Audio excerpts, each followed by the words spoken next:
is in the storyline.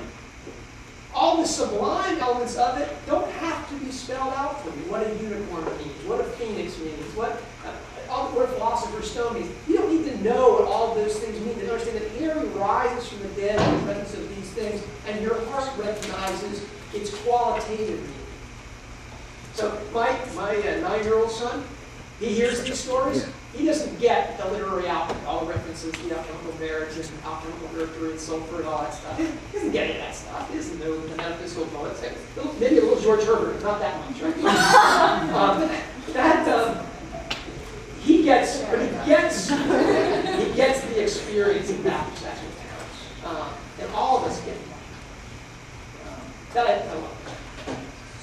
Different direction. Now that you took us in a different direction, I have no idea what to do. Yeah, well said. And then, and then if you don't get the literary alchemy, you've got John to explain it to you. So, which I'm hoping we'll have a little bit of time to do. John, hand the books over right here. There are books over here that we wrote. Read these books, not these others. So all right, we're talking about, you got us into Dante, you got us into, we're talking about like medieval classic texts now. Isn't that boring? Like, I mean, what is it, why, if this, I mean, how many people sit around just for fun reading Dante?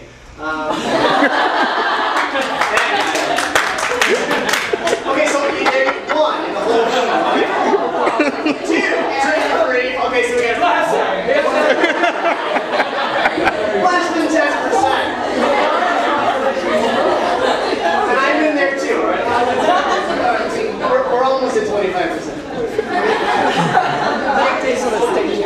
You think about these classics on the whole, you think that's a lot of work. Maybe some people think it's a little bit boring.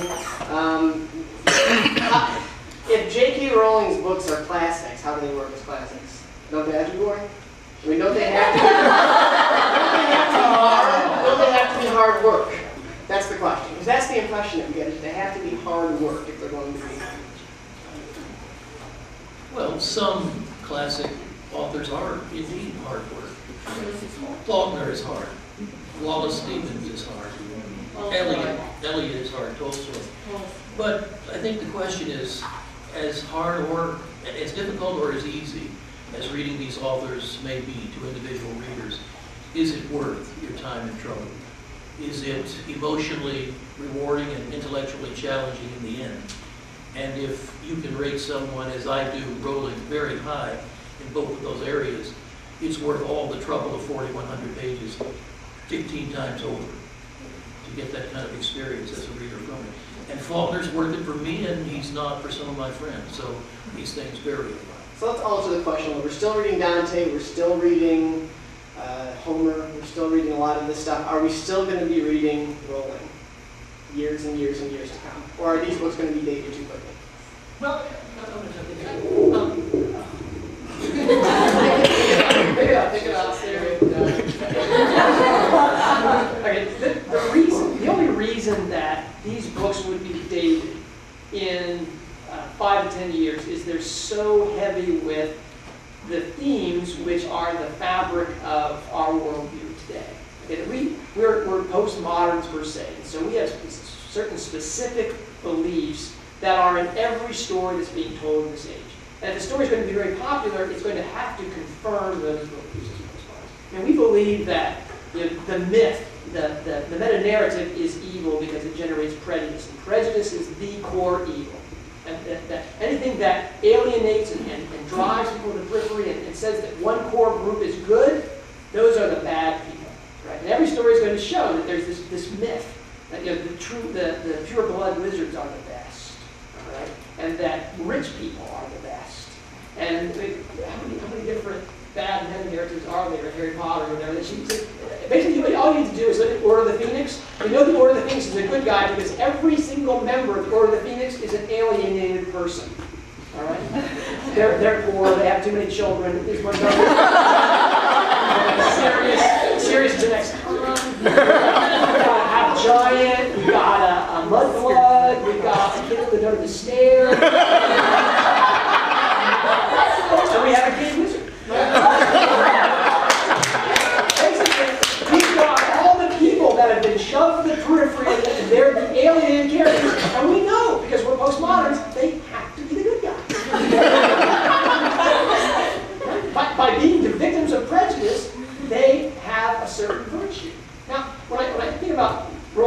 classic, I think, gosh, you know, in 50 years, that might be kind of a tired meme.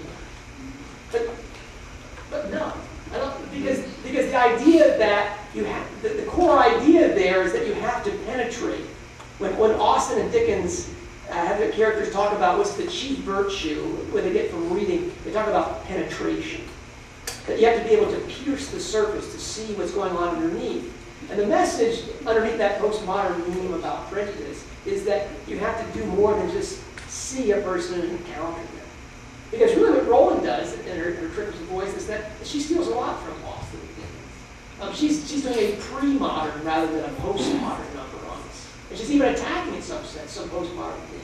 So I think that even though she's a very postmodern author, that she will survive the postmodern age because she gets at what's human. No matter when we live, you have to get past people's front to understand their heart. Right? And Dumbledore's message about it's not who you are, but who you choose to be, is not just a message, it's not just a politically correct message. It's a message about love. And love is going to be that thing that which is going to be the human, at the heart of the human message. And we'll close on that. Billy Collins, whose work I hope some of you know, two-time U.S. Poet Laureate, he likes to begin a lot of his lectures and his readings by saying, if you major in English in college, you major in death. I think that if for no other reason, these books will be read by many generations in the future. It's what they say and don't say about death. And Harry's longing to be reunited with those whom he's loved. Do you think the dead we love ever truly leave us? Of course not. We don't want to think they do. We desperately don't want to think they have left us forever, or that we'll never go through the veil or penetrate through the mirror and reconnect with them in some way ourselves. These are such timeless and universal longings having to do with death. And in the two attitudes toward death, the antagonist Dumbledore and the protagonist Voldemort, Snape's great adventure. It's just the darkness we fear and the unknown when we think about death. It's my right hand, it's not even worth talking about here. All through the final book during which he lives. This contrasted with severing one's own soul, taking other people's lives so that you could live on forever and conquer death in that ghastly and unnatural and ugly way. All these thoughts about death, these will endure, I think, as much or more than anything else in the books, culminating, of course, with Harry's willingness to die for all the others. Also, I mean, when Tolkien was talking about the kind of foundation of his books, he said it's really about the desire for deathlessness. There's all that other stuff on top of it, the desire for deathlessness is there. And it's everywhere. Any Lost fans in here? Lost? Yes. Not anymore. I'm not going to spoil anything. More Dante. Good for you. I'm not going to give away anything, so I'll just move on from there. There are so few of you. That's the test. You guys should all watch Lost. It's a really great show. Great point to make there. I'll take the next one. For keeping account on Dante and Lost, would you have the courage to ask about American Idol? Oh, look at that. I'm liking these more and more. Good institution. Paula James's He doesn't do that at all. thoughts on death in these books. Voldemort is clearly the definition of evil and the mistake. Anything that Voldemort does is wrong. Right? It's the hard thing. And when we see him rend his soul, murder others for the immortality of his ego, of his persona, of his surface reality, and to inject those soul fragments into physical things is Rowling's head-on assault of materialism.